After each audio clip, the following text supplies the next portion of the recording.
So when we're referring to prolapse, we're talking about one or more of the vaginal walls or the top of the vagina moving downwards. And if I show you on this model where things are, so if this is your pelvis, this is the front, the pubic bone at the front, your pelvic bone's on the side and your spine at the back. And you've got three pelvic organs that sit within the pelvis. You've got your bladder at the front, if I turn this sideways, you've got your bladder at the front, your uterus in the middle, and then your bowel at the back.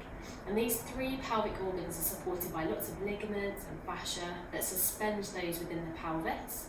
And underneath it sits your pelvic floor, which runs from the front all the way to the back.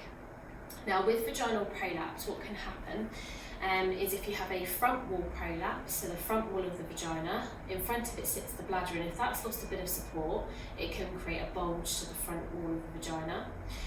If it's the uterus that's lost a bit of support from the top, it can create a bulge down into the vagina. Or if it's the bowel from behind, it could be creating a bulge on the back wall of the vagina.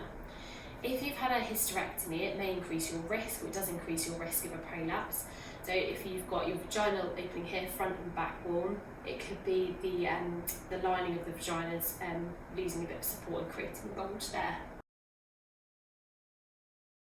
Some of the symptoms that you might notice are things like a heavy dragging sensation either vaginally or into the lower part of your stomach here.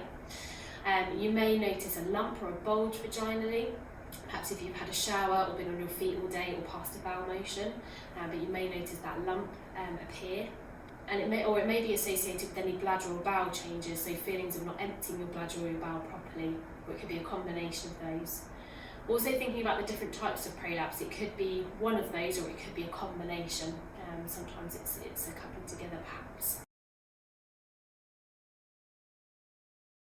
Things like pregnancy and childbirth alone are quite weakening to the structures that support the bladder, the womb and the bowel, and to the pelvic floor as well.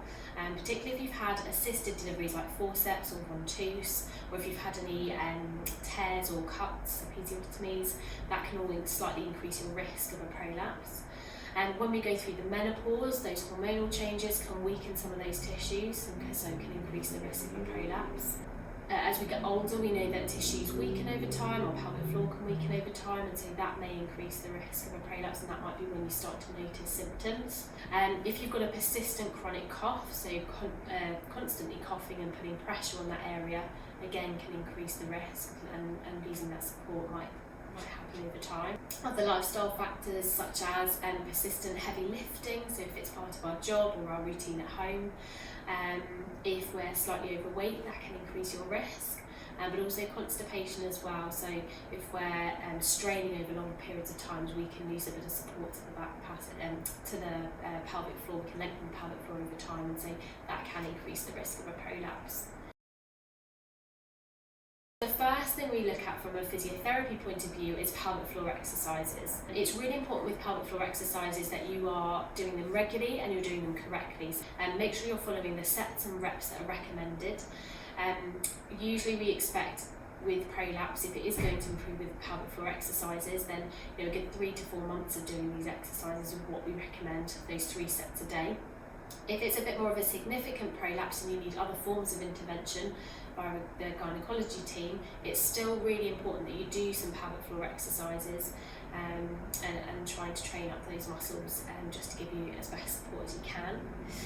The other key thing is if you are aware of a prolapse, you've been told that you've had one, to use something called the knack, so bracing before you lift anything, so whether that's shopping bags or casserole dishes out of the oven, or if we're coughing a lot, try to get into the habit of before doing those things, just switching on and contracting that pelvic floor muscle just to give everything a little bit of support from underneath, and then relaxing afterwards. And then the other thing we mentioned obviously is constipation is one of those risk factors for prolapse. So making sure that you're trying to address the constipation as best you can. There is a video on tips for healthy bowels on here, so if you haven't listened to that, definitely go and have a listen to it afterwards. But it's all about making sure that you're positioning yourself as well as you can on the toilet so that you put as little pressure on that area as possible and that you're not straining.